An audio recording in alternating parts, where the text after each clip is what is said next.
Vamos ver então, gurizada.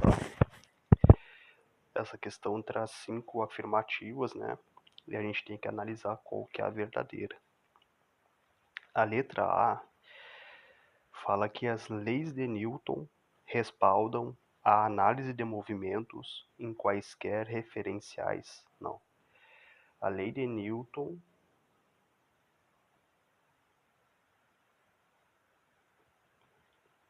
tem um respaldo em referenciais inerciais. Tá? O que significa isso aqui? Significa que a gente faz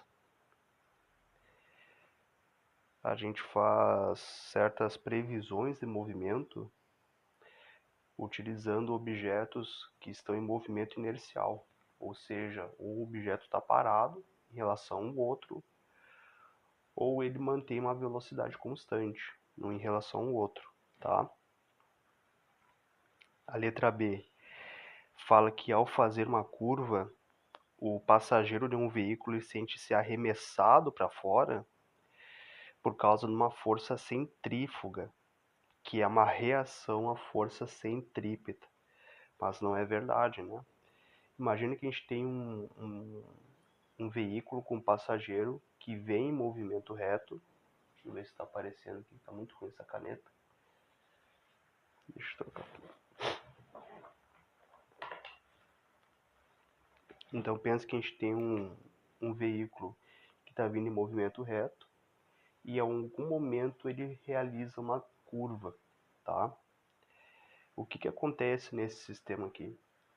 Até o final do movimento reto, a tendência da pessoa dentro do veículo é manter um movimento reto. A tendência do corpo da pessoa, pelo movimento inercial, né?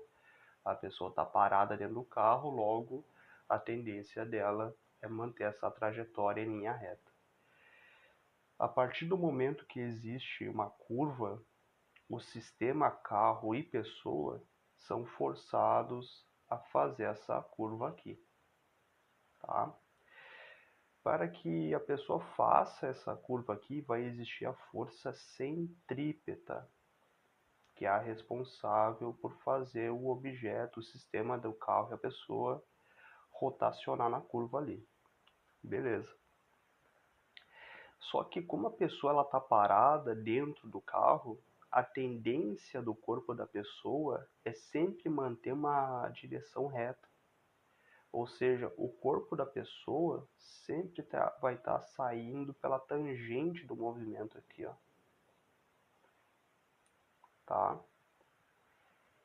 E isso a gente explica pela primeira lei de Newton, que é o movimento inercial da pessoa. Enquanto o carro está sendo puxado ali, a pessoa lá dentro, ela sempre vai tender a ter esse movimento reto ali para fora do veículo, tá? E a letra C fala que a segunda lei de Newton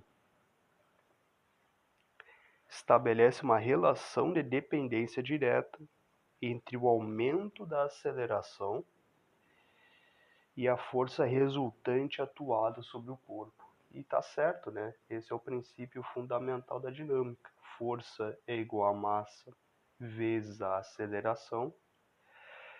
Quando a massa ela não muda, a gente passa a ter uma relação de proporção, que é esse sinal aqui, ó.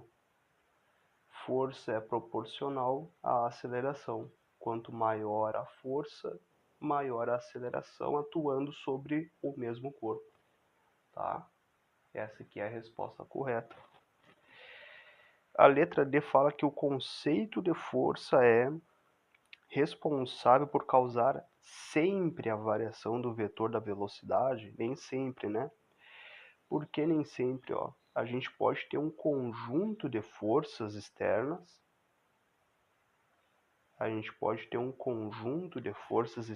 atuando sobre um corpo, de tal modo que essas forças elas se cancelem. E, portanto, se essas forças se cancelam, a gente vai ter uma aceleração igual a zero. Se a aceleração é igual a zero, a gente vai ter um movimento reto uniforme, tá? Então não é sempre que a força ela vai variar o vetor da velocidade, tá? Porque nesse caso que a gente tem força, a gente tem um conjunto de força atuando sobre o sistema, só que esse conjunto de forças se anulam. Então o objeto ele não vai modificar a sua velocidade vetorial, tá? A letra E ele fala que a terceira lei de Newton explica situações como a bola saindo em alta velocidade depois que o jogador chuta, né? Esse tipo de situação ela não é explicada pela terceira lei de Newton. No primeiro momento ali a gente tem o jogador que vai chutar a bola.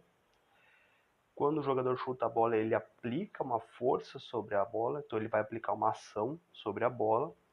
E a bola, a partir do momento que sai do pé do jogador, essa bola ela começa a trafegar em um movimento inercial, tá?